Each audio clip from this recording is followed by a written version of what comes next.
Welcome, I'm back, your trusted mum friend, here to do the research because parenting is hard enough. Today's topic is not yelling at your kids and how to successfully do this. I've got some research-backed strategies on how to do it and how we've been able to successfully do it. If this sounds interesting to you, stay tuned for today's video, give it a big thumbs up, don't forget to hit subscribe and tap that bell, and let's get into it.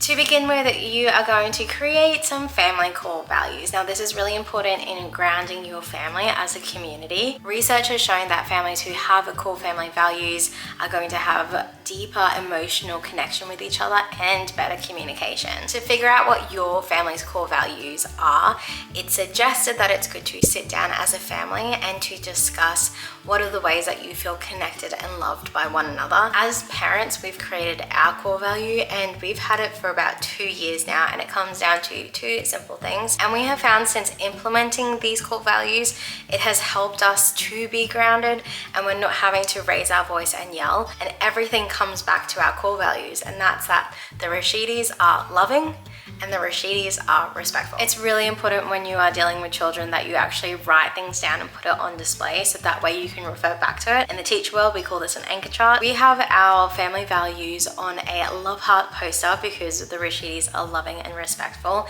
and it sits in our dining room area because the dining room is connected to the kitchen, the playroom, the bedrooms. It's pretty much the central hub of our home, and it's really great because we can refer back to it whenever we need to. Our expectation as parents is that everything that we do and say is going to be out of love and respect, and that's why it's on display, is just to keep us all accountable that we're upholding to our family values. Now that you've got your core values to anchor you to be a little bit more regulated in your interactions with each other as a family, the second thing that's going to stop you from being a yelling parent is to remember that your kids are still developing. Their brains are not yet fully online. The prefrontal cortex, which is logical reasoning, doesn't actually come online until they're 7 and 8 years old. If you are dealing with children who are younger than that, and my kids are currently 2, 4, 6, and 8, then you are going to have a lot of emotion a lot of the time, and it's going to make no logical sense, and it's just going to be very overwhelming,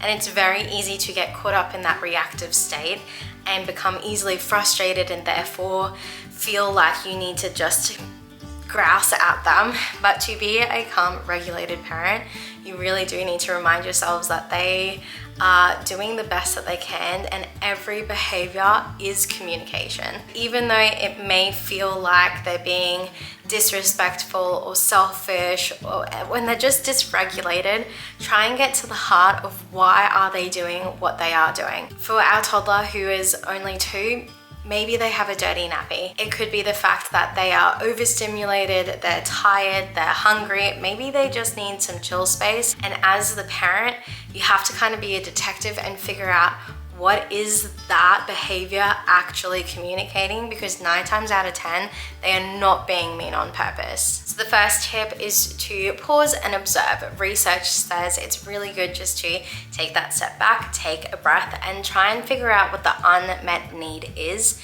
and figure out a way to do it. The second step is to validate the feelings. Now, we've also seen a psychologist for our kids, and she has recommended before validation, we also just connect. So that means just getting alongside them and saying nothing. Depending on your child and the way that their brain works, sometimes using words straight up is just going to escalate a problem, and it's really important just to sit in that emotion.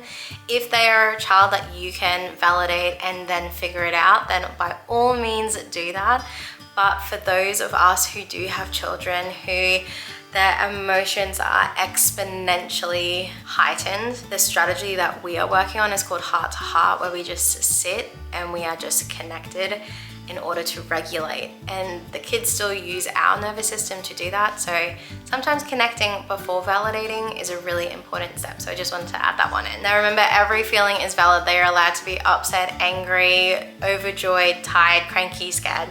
So validate the emotion, and then once you feel like they have settled down, then you can go into problem solving mode, because every behavior is communication. Now the cold hard truth is we are going to lose our cool, and we are going to have moments where we are human and we're going to yell at our kids, and that is okay.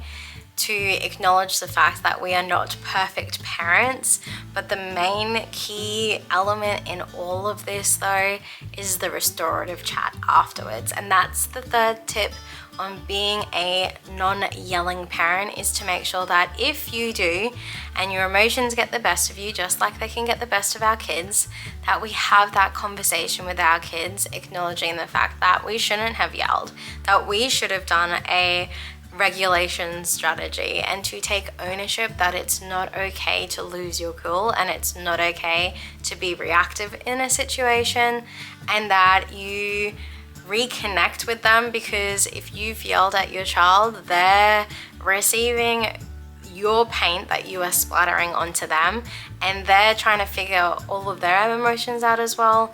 So it's then that reconnection that needs to occur, and a promise that you're going to do it differently in the future. An example of this in real life is getting down on your child's level and being connected, whether that's holding their hand or being close to them and just saying, hey, I'm really sorry that I yelled when I was angry before. I can imagine that it made you feel scared or worried about how I was reacting towards you. And for that, I'm really sorry. Next time, I am going to try and stay calm even though I'm feeling frustrated and angry. And if I walk away, I need you to let me be so that I can take some breathing strategies and then come back and chat. Now, in our family, we have a affirmation of validation, and I would then end the conversation, and we've got this, but next time I do need you to listen to me, and that if I say something, can you please do it straight away? And then I would finish the conversation with a hug and a kiss. Now, in all restorative conversations, it's super important to not bring up things from the past and to not repeat it again.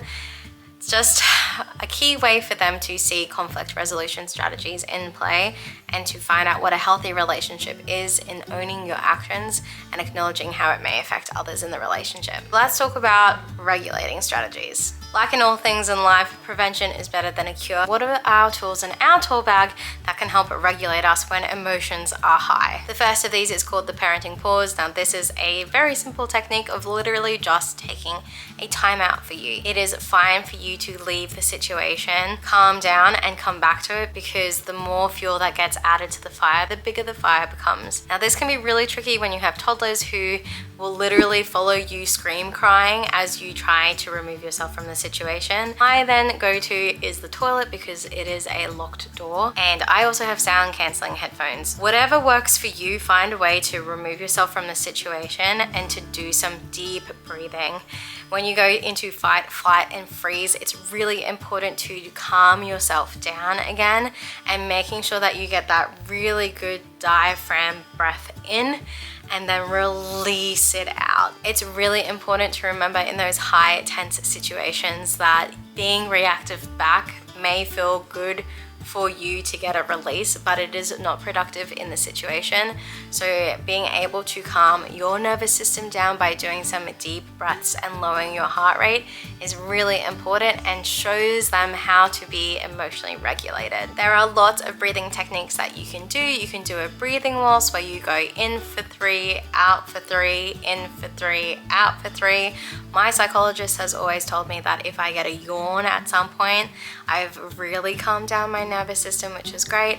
The other one is your box breathing, where you go in for 4, hold for 4, out for 4, hold for 4.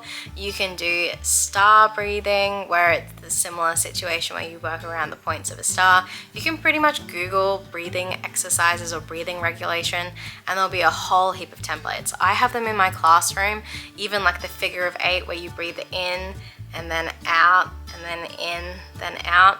Everyone is different, so find a strategy that works for you. For me personally, the deep breathing in and letting it out and actually doing a sound actually calms me down. Just like with our kids, positive affirmation is really important in those high stress situations.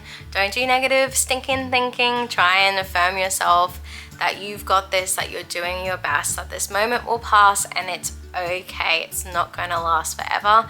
As soon as we get into that self-negative talk, research says it spirals from there. So try and keep neutral, if not positive, in the situation. It's really important that you stay connected through touch. If you are feeling like you're about to just explode like a volcano, get down at your kids' level, hold them, hug them, any sort of connection, and regulate together. I know, especially with my girls when they were really young, I would hold them and we would pray together, and that was super helpful. My boys are definitely more of a non-verbal situation where we just connect through touch and have a heart-to-heart hug. Then finally, the fifth tip in helping you not to be stressed and yelling at your kids is managing your home environment.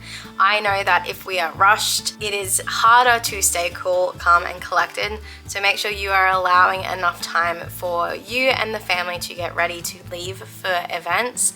The other thing that I have found super duper helpful for me personally is getting up before my kids. So whether that means I'm getting up and seeing sunrise, or maybe I'm going out for a walk, or even just getting up to do some reading, anything that fills your bucket will allow you to feel more regulated and connected with yourself in order to serve your family. We also make sure that music is playing in our home because music is fun and happiness. If you're creating a positive, uplifting environment, kids are going to respond in turn. Kids are really good at picking up what is getting put down and giving you a similar product.